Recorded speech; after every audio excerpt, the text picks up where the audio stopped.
Arrear की पहली किस्त की हो गई घोषणा। अभी ये तय नहीं कैसे दी जाएगी। अभी कैबिनेट बैठक में चर्चा के लिए जाएगा मामला, उसके बाद तय होगा फॉर्मूला। पूरा एरियर देने के लिए सरकार को चाहिए कम से कम 10,000 करोड़ रुपए। केवल 10वें हिस्से को ही दे पाएगी सरकार। आईआर और डीए को घटाकर दिया जाएगा एरियर। मुख्यमंत्री जयराम ठाकुर ने सरकारी कर्मचारियों और पेंशनरों के लिए नए वेतनमान के एरियर की पहली किस्त देने की घोषणा तो कर दी है, मगर अभी ये तय नहीं है कि इसे कैसे देना है। पूरा एरियर चुकता करने के लिए राज्य सरकार को कम से कम 10,000 करोड़ रुपए का प्रबंध करना होगा, मगर मुख्यमंत्री जयराम ठाकुर ने स्वतंत्रता दिवस पर 1,000 करोड़ रुपए ही इसके लिए घोषित किए हैं।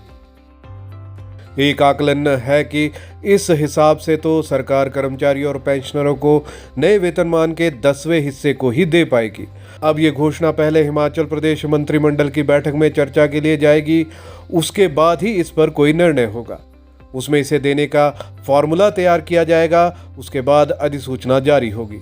राज्य सरकार की माली हालत ज़्यादा अच्छी नहीं है, मगर 1 जनवरी 2016 से नया संशोधित वेतनमान और पेंशन दी जा रही है, तो स्वाभाविक रूप से इसी तिथि से यह एरियर भी दिया जाना है। राज्य सरकार पर विधानसभा चुनाव का दबाव है। ऐसे में प्रदेश सरकार लाखों कर्मचारियों और पेंशनरों को नाराज नहीं करना चाह रही है, इसलिए एरियर की एक किस्त की घोषणा की गई है। उसके बाद ही इस संबंध में स्थिति स्पष्ट होगी। उधर वित्त सचिव अक्षय सूद ने कहा है कि एरियर को कैसे दिया जाना है, इस बारे में जल्दी स्थिति स्पष्ट की जाएगी। वहीं दूसरी तरफ एरियर की गणना में उलझे कर्मचारी 1,000 करोड़ में कितने फीसदी होगा मुनाफा हिसाब करने में जुटे। एरियर की घोषणा ने कर्मचारियों को अब गणना में उलझा दिया है। यह गणना इसलिए क्योंकि मुख्यमंत्री ने 1,000 करोड़ एरियर कर्मचारियों और पेंशनरों को देने का ऐलान किया है, जबकि ये नहीं बताया है कि एरियर कितने फीसदी दिया जाएगा। यही वजह है कि अब कर्मचारी खुद ये गणना करने में लगे हुए कि कितने फीसदी कर्मचारियों को एरियर मिलने वाला है। खुद वित्त विभाग का आकलन है कि नए वेतन आयोग का एरियर 10,000 करोड़ के आसपास है।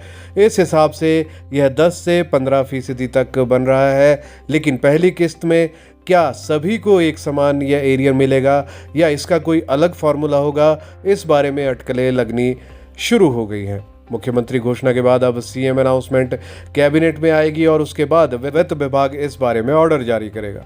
एरियर के लिए लिखित में जारी होने वाले आदेश के बाद ही पता चलेगा कि ये कितने फीसदी है और इसका फॉर्मूला क्या होगा।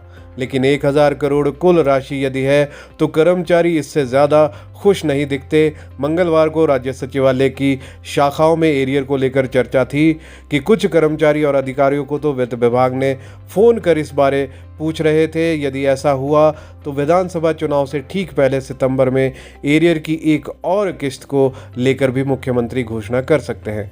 इसी के साथ महंगाई भत्ता भी दिया जाएगा।